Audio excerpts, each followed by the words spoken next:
Group 1 and naka-assign kami dito sa Sector 1 na binigay sa amin. Lobby.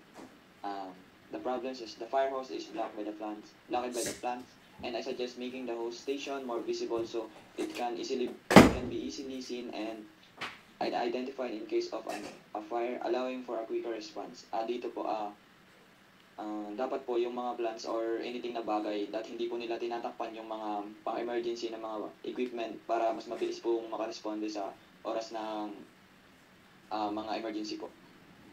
And next, isa pa po ito yung fire extinguisher po is same lang po siya sa nauna, pero yun po is sa hose. Ito naman po sa fire extinguishers. So need po ito na matanggal yung plants para hindi po matakpan yung fire extinguishers. And next po is yung mga wiring po sa lobby. Napansin po namin na marami pong wire na nagkakabuhol-buhol that dapat po ma-organize po para hindi po siya mag-cause ng danger or fire sa area na po yun. So hindi po siya makablock sa daanan in case na magkaroon po ng lindol, ganyan. Parang pag nagkaroon po kasi ng fire dun sa area na yun, parang mabablock po yung daanan para makadaan yung mga tao. And next, stairs naman po should be properly maintained so that in case of an emergency, they can be safe use and won't cause any problem that could worsen the situation. They should also put a sign indicating the purpose of the stairs so that students and teachers and other aware of what it's for. Dito po, that nami-maintenance po ito na like kung kaya every month para po kung talagang nagana po siya sa oras ng emergency. Kasi napansin po namin na medyo yung ibang part is kinakalawang na po. So that po dapat po ma-maintain and ma-maintenance po yung hagdan na po na ito. Yun naman po. Sa arcade naman tayo, sa Eliza po. Go, Eliza. Next. So as you can see, in this first picture, makikita mo na yung problems niya kasi nga, open yung junction box niya, which is dapat na-close. Possible din kasi na in case na magkaroon ng other sparks dun sa wire, in case na may mabuo siyang baga or yung mga chemical niya na possible na bumagsak sa students na mga nakapwesto dun sa area na yan. So you need to ensure all connections inside are done with wire nuts or immediately secure a proper cover on a junction box.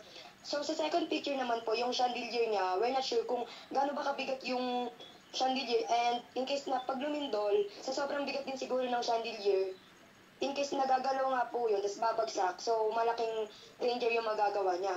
Immediately inspect the support of the chandelier to ensure if it's secure and rated for the fixture's weight. Next po.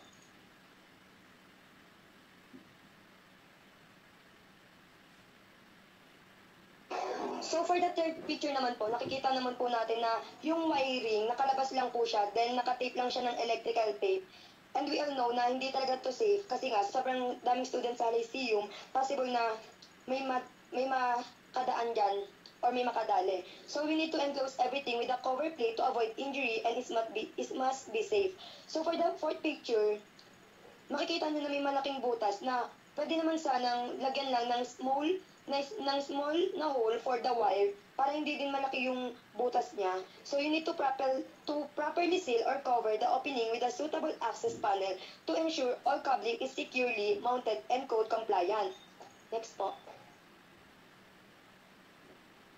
So for the fifth picture, nakikita naman po natin na yung wiring is nakakalot lang dun sa sahig. So if ever na may papasok dun na sa pintuan or dyan sa entrance natin, possible na may makadali dyan and maging cause din ng kalisod or mahila yung wire. So they need to put a proper seal that is suitable in that wire to ensure that it should be safe.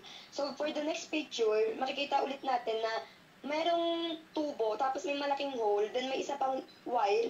Pwede naman sana na yung magiging hole niya is yung suit lang sana dun sa may, ano bang tawag sa white na yan?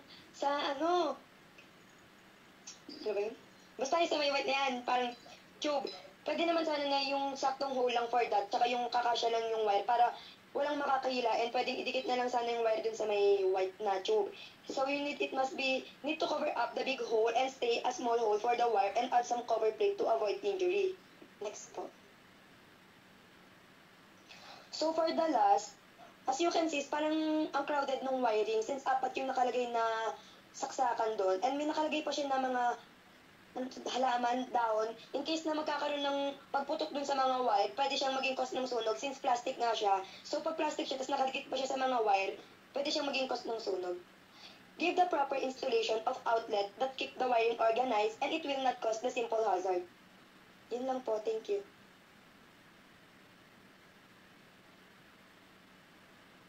Next naman is yung cleaning. Next po. The supplies and documents need to be organized. Next po. The wire should not be placed too close together and they should not be left hanging on the floor. The glass jars and containers are not properly secured and may break.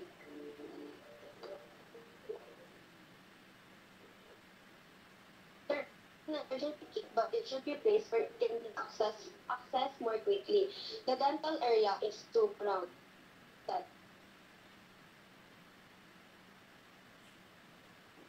The walkways have items such as chairs that dump.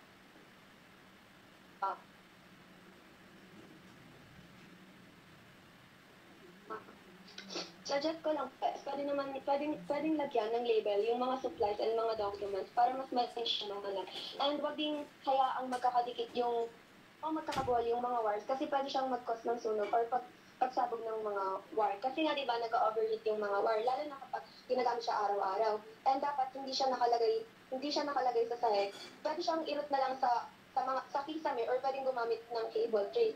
Tapos dapat palitan yung mga babasagin na lalagyan. Pwede siyang kahit plastic na container na lang. Kasi kapag babasagin, pwede siyang mabasag and makakos ng harm sa mga pasyente. Paano na lang kapag nagka-emergency? Kunwari, lumindol. Siyempre, nag-shake yung diba, yung ground. So, pag nahulog yun, siyempre mababasag yun and magkakos ng bubog yun. And yung mga tao doon is hindi sila agad-agad makakalabas dahil doon. And yung emergency kit dapat is hindi siya nakatago, dapat nakalagay siya sa mas mabilis na makuha. Kasi di ba yung emergency kit, siya yung unang-una natin kailangan kapag nagkaroon ng emergency. Yun lang po.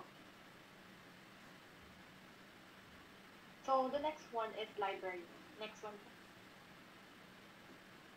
The first problem that we found in the libraries is the exposed and unsecured electrical wire. Blue and white cables are visible along walls and ceilings. Some wires are loosely attached or not properly covered, posing a safety hazard. With this problem, we suggest po na dapat yung mga ganitong exposed and unsecured electrical wires is enclosed with PVC or metal conduits para maprotektahan ito from potential damage at maiwasan ng risk of electrical hazard or fire. Mahalaga din na secure at easy organized ang mga wires to prevent them from hanging loosely. It is important to have a qualified electrician to inspect and fix the wiring layout to ensure that everything meets the safety standards. Next slide. The next problem is the fire extinguisher is expired and may not function properly during emergency. To improve this, yung mga expired fire extinguisher should be replaced or refilled immediately by a certified fire safety provider. Dapat din na regular na ini-inspect ang pressure gauge at expiration nito once a month to ensure that it remains in a good condition. Dapat din na nakalagay ito sa lugar na madaling makita ng mga tao in times of emergency. Regular inspection will make sure that all firefighting equipment is functional and compliant with the safety standards. Yun lang po. Thank you.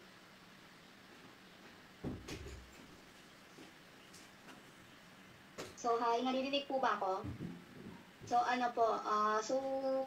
in the first problem po, makikita po natin dito yung yung CCTV camera, pero nakalabas yung mga wires and hindi maayos yung pagkakakabit ng junction box. And yung suggest ko po dito is gumamit po ng conduit or PVC pipe para makover and maprotektahan yung mga wires. And sa next naman po is yung may wall bracket pero wala naman po nakasabit na extinguisher. And pwede po siyang mag-cause ng accident, lalo na pag may mga bata or student, lalo na pag nag-aarutan, pwede siyang mag-cause ng yung bata pwedeng maunto, ganito, ganyan. And yung suggest ko dito is maglagay po ng malino na fire safety signage para madaling makita po. And next po, ito naman po yung pangatlo is yung may nakasabit na bracket and nakalabas din yung wires.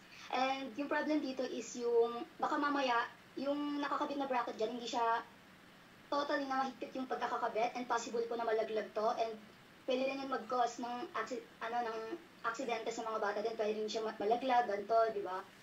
Tapos is yung suggest ko po dyan is maglagay po ng tamang outlet cover. And next naman is yung yung tabi dito, may electrical box sa sahig na wala namang takip. Pwede siyang mag-cause ng pwede kang madapa dito kasi sobrang lalim na eh. Tapos may wire pa. What if yung wire na yan hindi pa pala naka-off? Basta yung electric niya, tapos pwedeng mag-cause na makuryente ka, ganon. And yung suggest ko dito is lagyan ng takip, lagyan ng takpan, basta ng takip, di ko alam kung ano po yung tamang term, or kung hindi naman na po ginagamit, takpan na lang po para hindi na siya mag-cause ng damage. Next po. Ito naman po yung sa aircon. Ayun nga, as we can see naman po, may kita natin dito na na labas-labas lang din yung wire. And pwede siyang pwede siyang mahaluan ng mga kung ano-anong chemical, tapos mag-cause na masumabog, ganito, ganyan. And yung suggest ko po dito is gumamit ng ng PVC, ganon, para pantakip, para mas maprotektahan natin yung wires. And yung next is yung daanan po, yung highway. Masyado siyang masikip. What if na lang kapag may emergency nga, di ba? Tapos sa sobrang daming estudyante, magsiksikan, at yung ayun lang. Thank you po.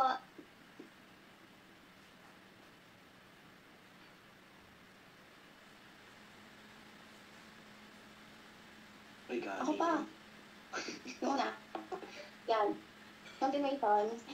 Cables, yung unang problem is yung cables are tangled and lying on the floor. Ang recommendation ko dito, gumamit sila ng cable organizers or clip para mas maayos or magandang tingnan yung cables. Tsaka irregular din yung pag-inspect ng mga cables kung sakaling may sira. Then, yung pangalawa, the wire cover is broken, exposing electrical cables. Recommendation ko dito is ayusin niyo or palitan yung sirang wire na cover, tsaka linisin and inspectionin din yung switch, then maglagay ng label or restriction kung hindi dapat galawan. Suggestion for improvement. Write at least 3 suggestions to improve the school's evacuation plan. First, build a safer fire protection system. Build a clearly designated fire safety zone by relocating plants and obstacles away from the fire hoses and extinguishers. Install new, up-to-date fire extinguishers and clearly mark their locations with visible signage. Build proper mounting supports and replace missing fire safety equipment to ensure full emergency readiness. Next po. Build a secure and compliant electrical setup. Install protective conduits and enclosures for all exposed or hanging wires to prevent shock and short circuits. Build sturdy ceilings, mounts, and support for chandeliers, CCTV cameras, and brackets to ensure stability and safety. And establish proper electrical routing systems, ensuring all junction boxes and connections are properly sealed and compliant with safety standards. Next po. Build a clear and safety way. Build clear unobstructed walkways by relocating furniture and unnecessary items, especially in crowded areas like the dental section. Install a dedicated 12-marked emergency station with easily accessible first aid kits and safety tools. Establish a regular inspection and maintenance schedule to ensure continuous safety, compliance, and readiness. Yun lang po.